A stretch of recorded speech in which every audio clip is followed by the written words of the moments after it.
The Galileo case. Does it really prove that the Church was an enemy of science? What really happened in the Galileo incident? Let's look at it today on the Catholic Church, Builder of Civilization.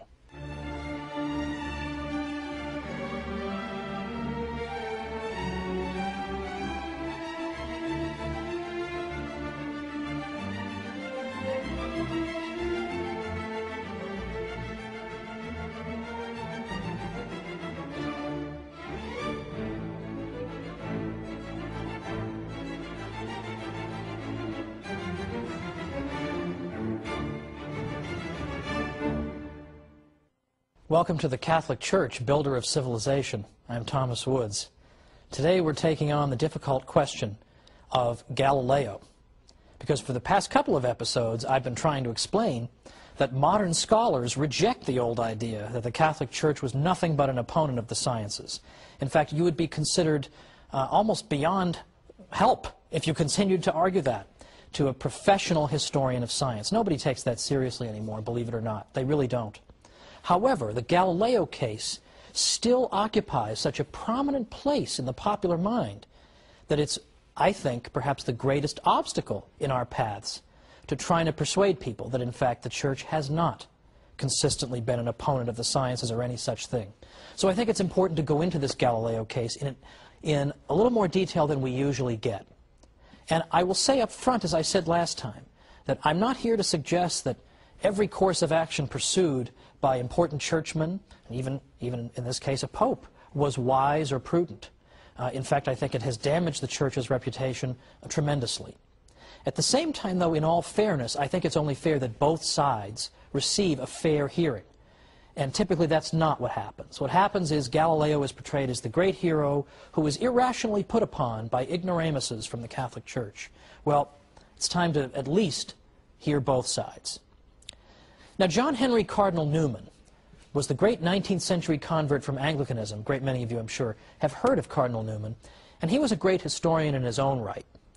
And he used to say that the Galileo case was, quote, the one stock argument against the Church with regard to the Church's relationship to science. Because he said, in effect, that this is the only argument people typically have. And that if you say to them, what if for the sake of argument I granted you the Galileo case? Do you have anything else? What else have you got? Again, most of the time people will just kind of stand there, stare at you blankly, or run away, because that is all they have. So even if you were to grant the Galileo case, Cardinal Newman says this is the one stock argument that's always brought out. But people unjustly extrapolate from this one incident and then draw general conclusions about the Church and science. It's unjust. Well, what we're going to start with is a gentleman who lived before Galileo, who was a 16th century figure. Copernicus, Nicholas Copernicus, was a Polish astronomer. Copernicus believed, in general, in what we would call the Ptolemaic system, or system of the universe or of our solar system. He had one change that he wanted to make, but let's first look at what did Ptolemy believe. Ptolemy was an ancient astronomer. He was a Greek, and Ptolemy proposed that the way the planets were arranged was as follows, that you had the Earth at the center, and you had the Sun and the other planets orbiting the Earth. And according to the Ptolemaic system, or sometimes called the Ptolemaic Aristotelian system, the planets orbited the Earth in perfect circles, and they orbited the Earth at a perfectly constant speed. It was also suggested in this model that the various heavenly bodies, including the other planets and the moon, were perfect spheres. Now, Copernicus took all this, just about all this, as we'll see, for granted. What he suggested, however, was that what we should do is switch a couple of these things. We should put the Sun at the center and have the Earth simply be one of the planets orbiting the Sun. But he kept everything else. He kept the perfect spheres. He kept the perfectly circular orbits and the constant speed. He kept all that. He simply said, let's put the Sun at the center. This became known as the so-called heliocentric system. The system that put the Earth at the center is known as the geocentric system. Now, this is not a ridiculous system, by the way, the pre-Copernican one. The idea that the Earth is at the center and everything's orbiting it, Let's just say, first of all, that that's not a ridiculous conclusion. It does seem to comport with common sense. We don't feel like we're moving, right? People standing on Earth, we don't feel like we're moving.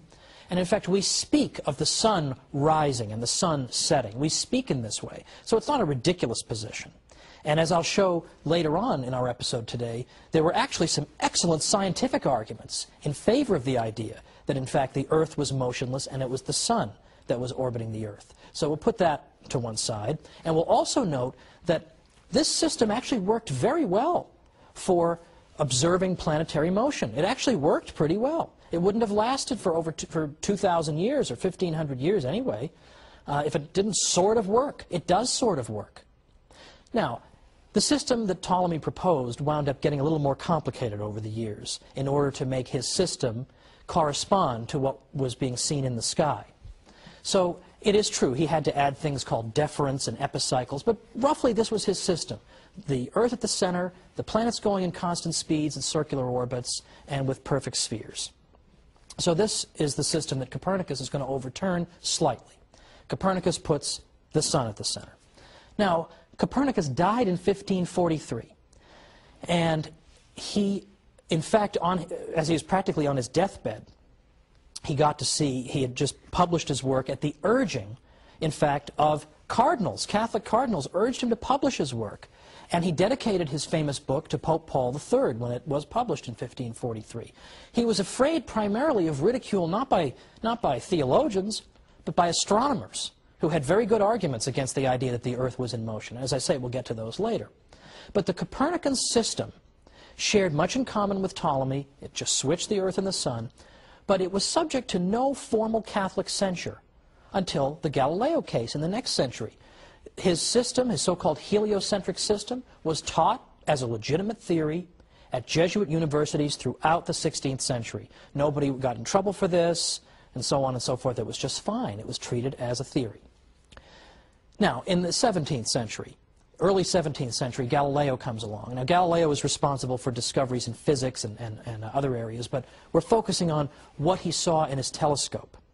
Because although he didn't invent the telescope, he put it to important use. Because when Galileo looked in that telescope, he was able to see things that undermined aspects of Ptolemy's system. For instance, Galileo noted that clearly there are craters in the moon. I mean, the moon is not a perfect sphere, so that spherical thing is wrong. He noted that there were moons orbiting Jupiter. This contradicts Ptolemy because here we have something orbiting something other than the Earth. These moons are orbiting Jupiter. But more than that, as Jupiter is moving in its orbit, its moons are staying with it. One of the arguments against the idea that the Earth could be moving was that if the Earth moved, it would leave the moon behind. But here's Jupiter moving, and its moons are orbiting with it. And he observed other things through his telescope as well. These things could not be reconciled with the model of Ptolemy, in which everything orbits the Earth, and so on and so forth. Now, Galileo and his work were in fact welcomed and celebrated by prominent churchmen. For instance, in late 1610, Father Christopher Clavius wrote to tell Galileo that his fellow Jesuit astronomers had confirmed the discoveries that Galileo had made through his telescope. Galileo was greeted with enthusiasm in Rome in 1611. There was a day of lectures given in his honor. He wrote, "I have been received and shown favor by many illustrious cardinals, prelates, and princes of this city." He enjoyed a long audience with Pope Paul V and enjoyed a day of activities in his honor at the Jesuits' Roman College. In 1612, for the first time in print, Galileo said that he favored the Copernican system, at least the part about the sun being in the center. He believed in the heliocentric system. Well, this did not get him in trouble. In fact, in this particular writing, one of the many enthusiastic letters of congratulation he got came from the future Pope Urban VIII, who in fact was the Pope who, as we'll see, later got Galileo in some trouble. But in 1612, there was no trouble at all with what Galileo said, and yet it's the same thing. So what's going on here? Well, again, the Church is arguing that the Copernican model is okay as a theoretical model, but it hasn't yet been proven to be the literal truth. The literal truth. He believed that the sun really was in the center. It wasn't just an elegant model. The sun really belonged in the center. That really was it. The earth really was moving. But as I say, he couldn't really prove this. The evidence that Galileo had that the earth was in motion consisted, for example, of arguing from the evidence from the tides. Of course, we know the waves at the ocean. He argued that the reason that we see waves at the ocean is that the earth is both rotating and it's revolving. So it rotates and it goes around the sun, and the result of all this is it's shaking up the water and creating the waves in the ocean. Well, if that sounds like a silly explanation, that's because it is. So people didn't necessarily buy that. But meanwhile, Galileo was walking around claiming that all biblical verses that make it sound as if the earth is motionless need to be reinterpreted. This was the problem. Can a layman just run around demanding the reinterpretation of biblical verses on the basis of a scientific theory that he can't even prove? And this was at a time, remember, when the Protestant Reformation was not exactly yet a distant memory. And Protestants were always hounding the Catholic Church for not giving the Bible its due and not listening to the Bible enough. So here's Galileo going around saying the Bible's got to be reinterpreted. So let's come back and try and make sense of what ended up happening to Galileo and who was right and who was wrong.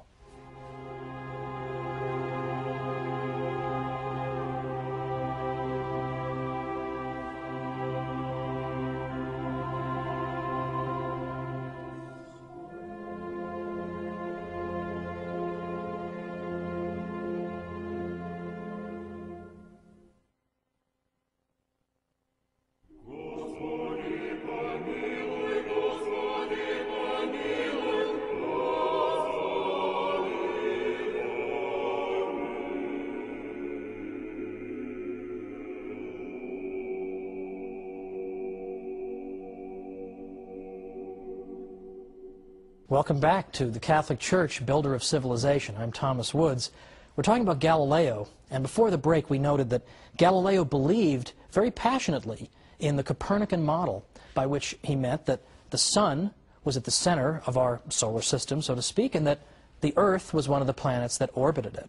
But as I also suggest, that he did not have ironclad proof of that by any means. And if you talk to any historian of science who knows anything about the 17th century, he will tell you that the geocentrists, those who disagreed with Galileo and put the Earth at the center, still had a very good and reasonable scientific argument. And I want to amplify that point and just show that it wasn't a question of complete morons irrationally opposing Galileo, and Galileo being a wonderful genius who has to tolerate all these stupid ignoramuses. To the contrary, they had extremely good arguments that he could not answer. The main argument involved something called stellar parallax. Now that sounds very complicated, but you'll be amazed at how simple it is. Let's first just look at that word parallax. This is a phenomenon that we're all familiar with. We see it every day. Parallax shift works as follows. Let's suppose, for lack of a better prop, that this candle is my mother, and I'm on a merry-go-round as a child, and I'm looking at my mother watch me go around the merry-go-round. And let's suppose that over in the distance there's a tree over here. But let's say that over here there's a hot dog stand. So here I am, I'm going on the merry-go-round, and I'm looking at Mom, and I'm waving, and when I get to this part of the merry-go-round and I look at her, I see her against the tree. But when I get to this part, and I look at her from this angle, I see her against the merry-go-round. Well, I don't say to my mother, hey, how come you're shifting around while I'm on the merry-go-round? I just know that in each case, it's because I'm looking at her from a different angle. When I look at her from this angle, I see her against the tree. When I look at her from this angle, I see her against the hot dog stand. This is called a parallax shift. It's why, if you look at a close-up object against a background, and you look at it with one eye, and then you look at it with the other eye, it seems to shift against the background. It's not because the object is actually moving, it's that you're looking at that object from a slightly different angle when you look at it from either of your eyes. Now, stellar parallax simply means a parallax shift that involves stars. And here, I'm going to refer you now to this diagram.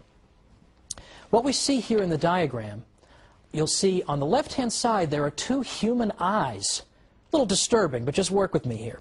Look at the top eye in the upper left-hand corner. When that eye is looking at the object in the middle is that yellow star. From that angle, it sees the yellow star against the blue background. at the lower right of the diagram. Now let's look at the bottom eye.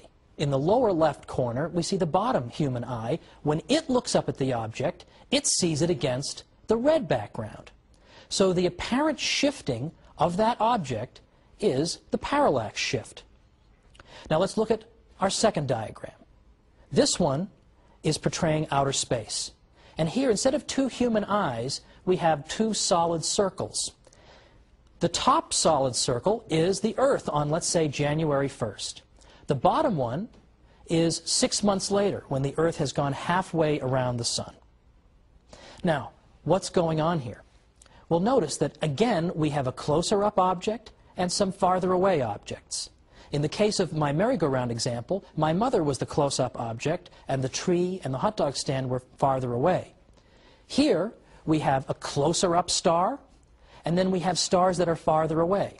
Now, on January 1st, when we look at that close-up star, we see it against the background of other stars more in the distance. Now, 6 months later, when we look back at that star, we're looking at it from another angle, so we're going to see it against a different background of stars. In other words, in the same way that my mother seems to shift, depending on where I am on the merry-go-round, close-up stars are going to seem to shift depending on where we are on the Earth's orbit around the Sun. So we should see a parallax shift. We should see the closer-up stars appearing to move against the background of the farther-away stars. Okay, that's the end of the diagram segment today. Well, what does this all boil down to? It boils down to this, that in fact, at that time in the 17th century, geocentrists were making that argument. They were saying, okay, Galileo, if you're so sure the Earth is going around the Sun, how come we don't see parallax shifts? Now, that's not a stupid argument, is it? Does that sound like a dumb guy argument? That's a very sophisticated argument, isn't it? But Galileo had no answer for that. And again, the Church's attitude was, if you can't prove to us that this is absolutely true, then the best we can do for you is say you can use it as a theory, but you certainly can't go around saying, well, the whole Bible needs to be revisited and reinterpreted. Can't do that till you prove it. And as I say, it had not been proven. The stellar parallax question had not been dealt with. And in fact, it wasn't until a very long time afterward that we got sensitive enough equipment to be able to detect the parallax shift. It is there, but the distances involved, with the stars being so far away from us, were so much greater than anyone thought. No one had any idea they'd be so far away. No one realized that the parallax shift would be so tiny because of the distances involved. It looked as if there were no parallax shift, and so therefore the Earth is motionless. So I think that's important, just as a matter of justice, to point out that these were not just stupid heads. That's a serious objection to Galileo. Now, Galileo refuses the compromise that's offered to him, whereby you can teach this as a theory, but at this point, it has not been proven. And again, the Church, as I said, is sensitive to Protestant charges that Catholics aren't paying proper regard to the Bible, so you have all these factors at work. Cardinal Robert Bellarmine said, look, if there were a real proof that the Sun is in the center of the universe, that the Earth is in the third heaven, and that the Sun does not go around the Earth, but the Earth around the Sun, then we should have to proceed with great circumspection in explaining passages of Scripture which appear to teach the contrary, and rather admit that we did not understand them than declare an opinion to be false which is proved to be true. But he said, as for myself, I shall not believe that there are such proofs until they are shown to me. Well, that's not a crazy position to hold, it seems to me. In 1624, Galileo was again received with great enthusiasm in Rome. The Pope told him that the Church had never declared Copernicanism to be a heresy and would never do so. And the Pope decided to hang on to this idea that Galileo could continue to teach what he wanted to teach as long as it was in the realm of theory, until such time, if ever, it should become established firmly as fact. Well, Galileo broke the rules. In 1632, he wrote his Dialogue on the Great World Systems. And in this work, he does not, in fact, stick to the idea that the Sun being at the center is a mere theory. He suggests that it's a fact. But worse than that was that Galileo wrote this dialogue as a dialogue. And one of the characters in this dialogue was a dunce, a dummy. And into the dummy's mouth he put the Pope's opinions. Well, you're not exactly going to ingratiate yourself into the Pope's favor by taking his view and putting it in the mouth of the idiot. But this was sort of typical of Galileo, who had a very, very, well, some might say, aggressive kind of way about him. He had a very irascible nature. He had a personality that left a bit to be desired sometimes. So, for instance, if you disagreed with Galileo on something like the nature of sunspots, he would come out and publicly call you a blockhead. And this was not a subtle person. And there's no subtlety at work when you take the Pope's opinion and you put it in the words of the fool in your dialogue. Well, Father Greenberger, who was a Jesuit, who was a big fan of Galileo, had said that if he had just kept to the idea that this is a theory and had not tried to make it stick as absolute fact before it could be proven, there would never have been an issue. But what seems to have happened here, the way I read it, is that you've got several factors coming together simultaneously to bring about this unfortunate outcome in the Galileo case. You have the fact that Galileo can't actually prove this, and that there is a very good argument against it, the parallax shift argument. He can't answer that. You have the fact that Protestants are putting pressure on Catholics, saying you've got to stick to the Bible, you can't just indiscriminately go and adopt novel interpretations unless you've got really good reason. And then you have this clash of personalities between Galileo and the Pope. And that's a big problem as well. It's the way human nature is. Because as we've seen, this Pope, Urban VIII, had previously praised Galileo, had had no problem with Galileo publishing the Copernican theory, and even assured him that the Church would never condemn this theory. So it can't just be that the Church refuses to allow evidence or refuses to allow science. This was all allowed. The Galileo tragedy occurred because of the convergence of all these factors. Now, that doesn't excuse what happened. Galileo was, in 1633, told that he could not publish in this area at all. Does not excuse that. But on the other hand, it helps us to understand it a little bit better, and that's important too. Now, a good many scholars have begun to argue that people at the time, at least some of them, understood that the sentence against Galileo was intended in large part personally against him. Because, for example, Father Boscovich, whom we talked about last time, the father of atomic theory, openly used the idea of a moving earth in his work, and he never got in trouble, was never hauled before any church tribunal. So, as I say, a great many people have said that it was aimed personally at Galileo. Now, having said all this, as I say, my purpose here is not to say that there was no wrong done or that this episode is something to celebrate. But at the same time, I think we can understand that what actually happened here was the fruit not of any mythical Catholic hostility to science, but merely the unfortunate convergence of a variety of factors occurring at the same time. Because what we've seen in these past few episodes is that the Church's achievements when it comes to science are legion and are substantial. And that we have seen that more and more professionals who actually do this for a living, who study the history of science for a living, are saying that Galileo case or no Galileo case, the Church helped to make the scientific revolution possible. And it helped make it possible not simply because a great many Catholic priests engaged in important scientific discoveries, or wrote important scientific works, or composed great scientific encyclopedias, all of which the Jesuits did. It's not simply that. It's that the Church provided the framework in which science was possible. It made us believe that the universe could be understood by our minds and encouraged us to engage in this type of undertaking. And finally, even beyond that, the Church encouraged, yes, believe it or not, the free interchange of ideas. It encouraged a culture of debate and discussion. That was the culture that was fostered in the university system of the Middle Ages. And that's what we're going to look at next time. In the universities, we see the Western tradition of rigorous, rational debate back and forth to discover the truth taking root. And who was the great patron of that university system? The Catholic Church. So I look forward once again to being with you and talking once again about another unfortunately unheralded aspect of our Western civilization, the Church's fostering of the university system, which gives us our great civilization. Thank you.